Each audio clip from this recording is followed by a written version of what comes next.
Some families celebrate weddings with love and laughter. Some families use them as a stage for cruelty, and this story you're about to hear how a father humiliated his own daughter in front of hundreds of guests, and how one ruined old passbook became the weapon that destroyed everything he pretended to be. If you've ever been underestimated, ignored, or treated as disposable, stay with me. And before we begin, tap like, subscribe for more real emotional stories, and comment below which country you're watching from. Trash belongs with trashed. My father's voice echoed through the ballroom, loud, confident, and cruel. He stood at the microphone smiling as if he'd just delivered a clever joke, dangling the yellowed passbook my grandfather had slipped into my hand moments earlier. He didn't just insult it, he dropped it straight into a silver bucket filled with melting ice and champagne. The crowd laughed. Glasses clinked. Someone even clapped. I stood there in my wedding dress, frozen, not because of shock but because I had lived this moment my entire life. Public humiliation was his favorite language. He never yelled in private, he performed. I didn't scream, I didn't cry. I stepped forward, plunged my bare hand into the freezing bucket, ignored the sting, and pulled out the soaked passbook. My dress was ruined, my hands were shaking. But I didn't look at him. I turned and walked out of my own wedding without saying a word. 3 days later, I walked into the First National Bank in downtown Boston. The lobby was quiet, marble everywhere, whispers bouncing off stone walls. The kind of place where money didn't talk, it observed. I held the passbook sealed inside a plastic bag, its pages wrinkled, stained, and fragile. It looked exactly like the trash my father said it was. My name is Alyssa. I'm 29 years old and I've spent my entire life learning how to disappear. As a trauma nurse, I'm good at it. I know how to stay calm while chaos explodes around me. I know how to hold secrets without letting them break my face. But standing at that counter in a thrifted coat, waiting for the young teller to stop typing, I felt exposed. I need to check the balance on this, I said, sliding the bag toward her. It was a gift. She picked it up with 2 fingers. Her nose wrinkled slightly. She typed the account number, probably expecting nothing. Then she stopped, her fingers froze. She leaned closer to the screen. The color drained from her face.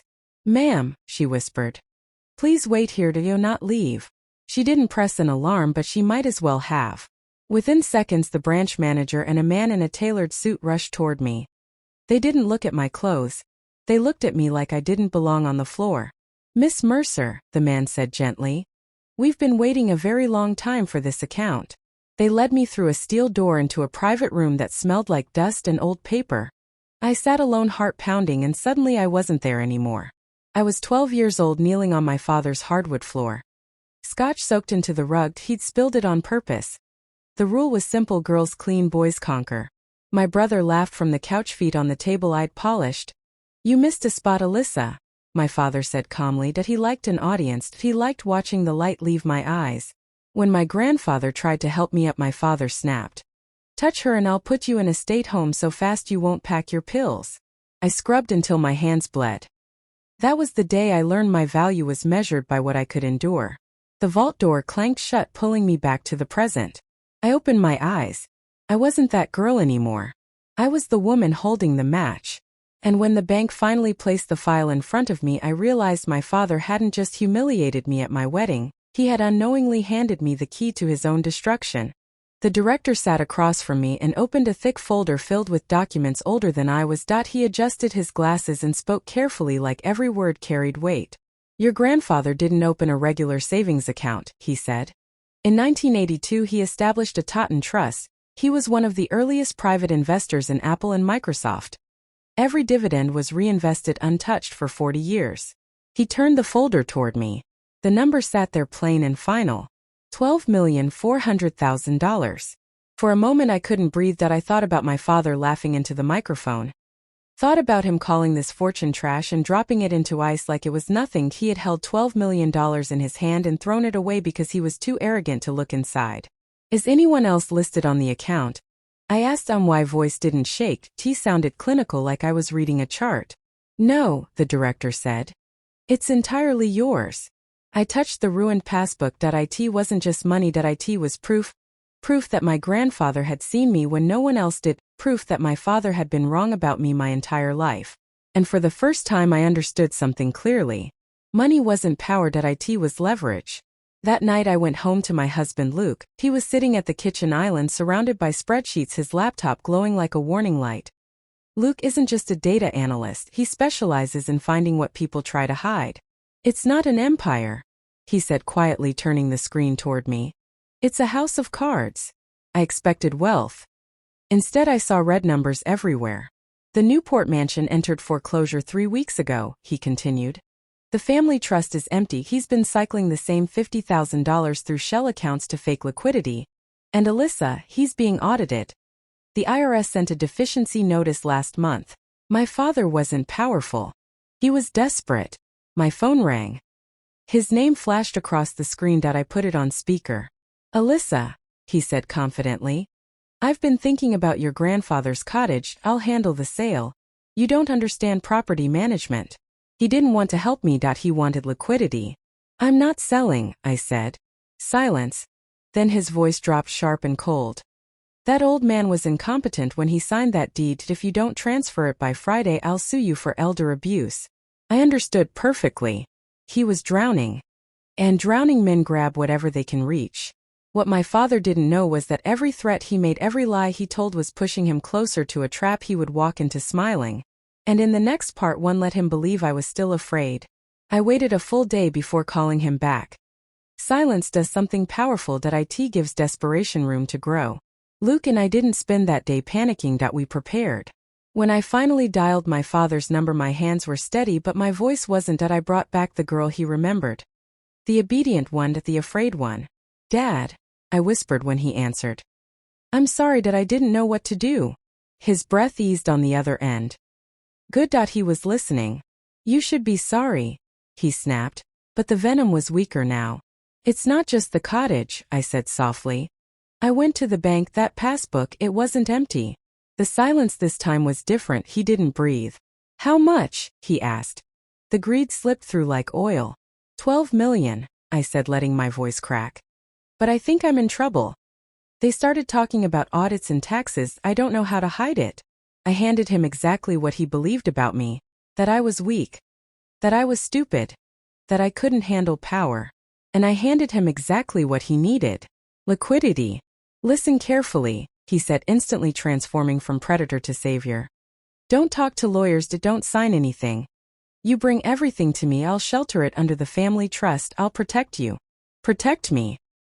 He wanted to swallow my inheritance whole to keep himself out of prison. When? I asked. I have a gala Saturday, he said too fast. Man of the Year, Boston. We'll sign everything in the VIP suite. It'll look legitimate. He wanted witnesses. He wanted applause. He wanted the glory of announcing my money as his success. Okay, I said. Thank you, Dad. I hung up and looked at Luke. He took the bait, I said.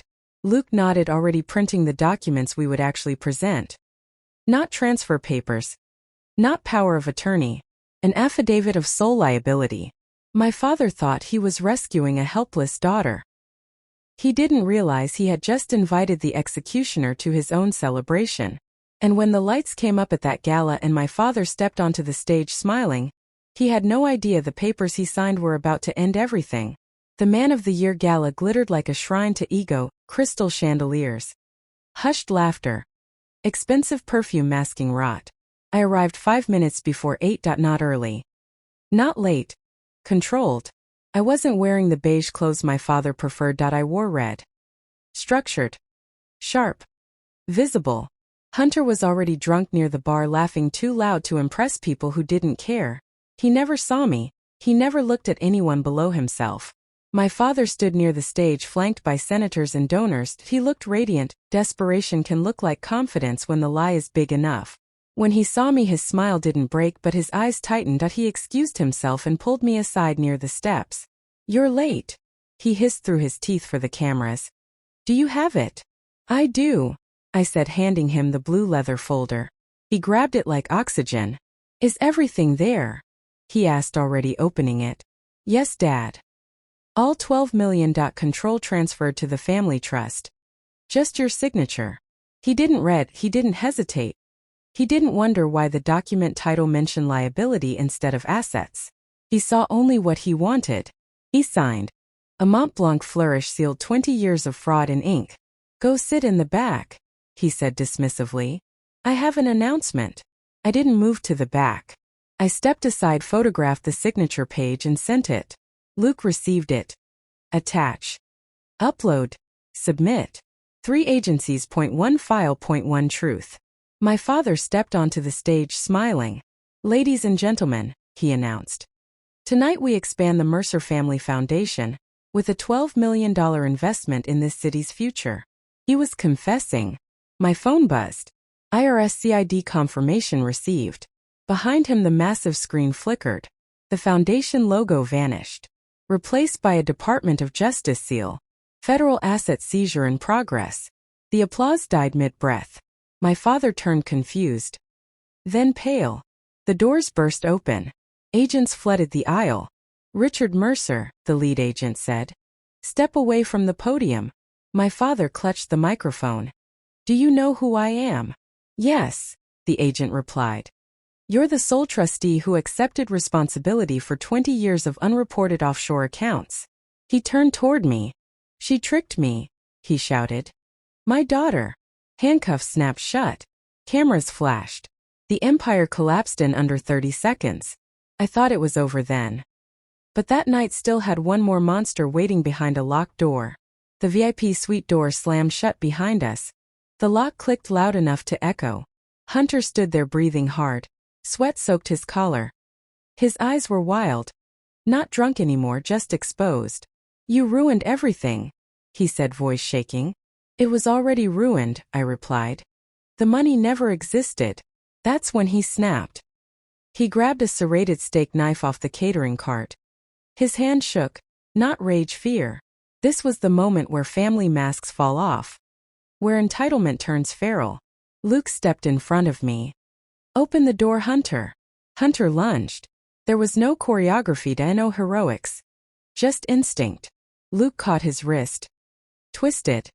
There was a sound I will never forget. Bone giving way. The knife clattered across marble. Hunter collapsed screaming. Not in pain, in terror. When agents forced the door open, my brother was sobbing on the floor, reduced to a child who had never learned to stand on his own. That was the end of him. 3 weeks later, Newport smells like salt and fresh coffee. I sit on the porch of my cottage, mine. I fixed the roof. Cleared the ivy, made it a home. Richard was denied bail. His assets frozen. His empire liquidated. Hunter took a plea that no inheritance, no safety net. Only work. I burned the affidavit page by page.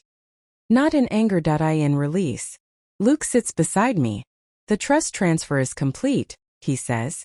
It's all yours. What do you want to do with it? I look at the ocean. Nothing, I say. Let it grow. I'm still a nurse, still Alyssa. Money isn't power. It's protection. And family isn't blood. It's who stands with you when the vault finally opens. Because sometimes the thing they call trash is the only thing that tells the truth. If this story made you feel something, don't scroll away. Some truths only surface when power thinks it's untouchable. If you've ever been underestimated, betrayed, or treated like nothing, this was for you. Subscribe for stories where silence breaks and justice finds its voice. And remember, the most dangerous person in the room is the one everyone stopped paying attention to.